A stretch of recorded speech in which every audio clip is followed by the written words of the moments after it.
दोस्तों, उम्मीद है कि आप लोग बहुत ही अच्छे होंगे। मेरे आज के कहानी का शीर्षक है मेरा चांद। तो चलिए शुरू करते हैं। उस रात का चांद थोड़ा और चमकदार था। गांव के किनारे कुएं के पास बैठी आयशा चुपके से चांद को देख रही थी। वो अक्सर यहीं आती थी, अपनी डायरी लेकर।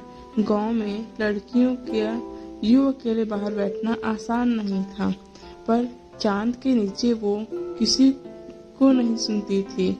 उसे बस अपनी कविताएं सुनाई देती थीं। उसी गांव में एक लड़का था, समीर, जो खेतों में देर रात तक काम करता और हर रात उसी कुएं के पास से गुजरता। पैरा 2। समीर ने आयशा को पहली बार वही देखता है, सादे सलवार सूट में, खुली किताब लिए।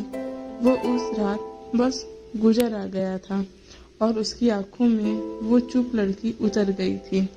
अगली रात समीर फिर उधर से निकलता, इस बार थोड़ी देर के लिए ठहरा भी। दूर से उसने देखा आयशा चांद से कुछ कह रही थी, जैसे शिकायत कर रही हो कि उसकी हिस्से की रात इतनी छोटी क्यों है।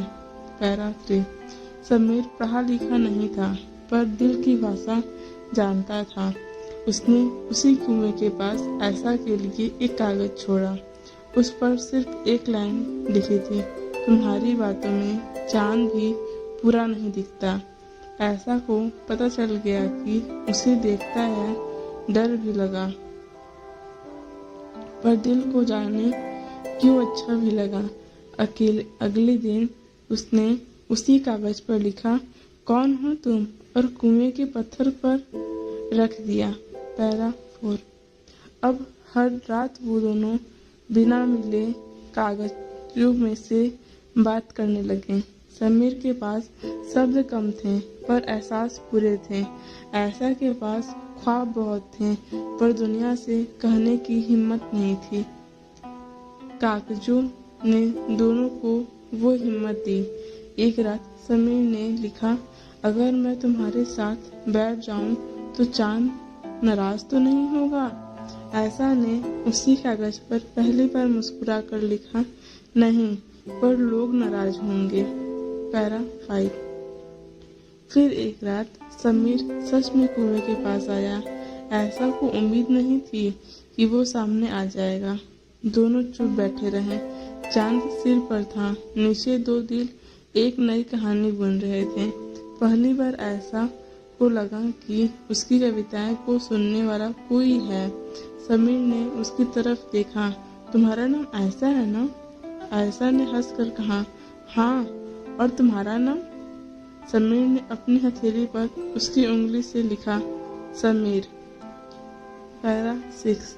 अब गांव को उनकी भनक लगने लगी थी। किसी ने कुएं के पास कागज देख लिए थे। अफवाहें उड़ने लगी थीं।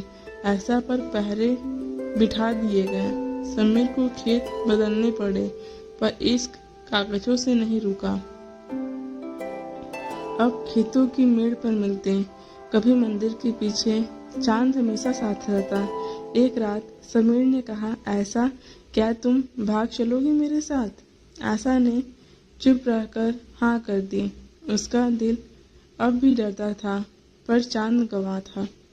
पैरा 7। किसी रात दोनों ने गांव छोड़ दिया। कोई स्टेशन तक देख गया, कोई कहता है जंगल की राह ली थी, पर उसकी कोई खबर नहीं आई। गांव वाले ने कुएं के पास से सारे कागज जला दिए, पर अफवाहों ने उनकी बातें अब भी तैरती रही। गांव के लड़के लड़कियां उसी कुएं के पास बैठे कर सबकी छुप छुप कर कागज छोड़ते हैं। कहते हैं समीर आयशा की मोहब्बत अब उस कुएं की मिट्टी में घुल गई है। पैरा 8। कभी कोई पूछे, क्या चांद गवाह बन सकता है? तो जवाब है हाँ, बन सकता है। समीर और आयशा की तरह वो कहीं खो गए या कहीं नए नाम से जी रहे हैं, कोई नहीं जानता। पर जब भी चांद पूरा होता है, उस गांव की लड़कियां चुपके से कुएं के पास बैठ जाती हैं। शायद किसी समीर के कागज फिर से मिल जाए, शायद कोई चांद फिर से गवाह बन जाए। तो तो दोस्तों थैंक्स फॉर वॉचिंग। वीडियो अच्छी लगी हो तो लाइक सब्सक्राइब करना ना भूलें। बाय बाय दोस्तों।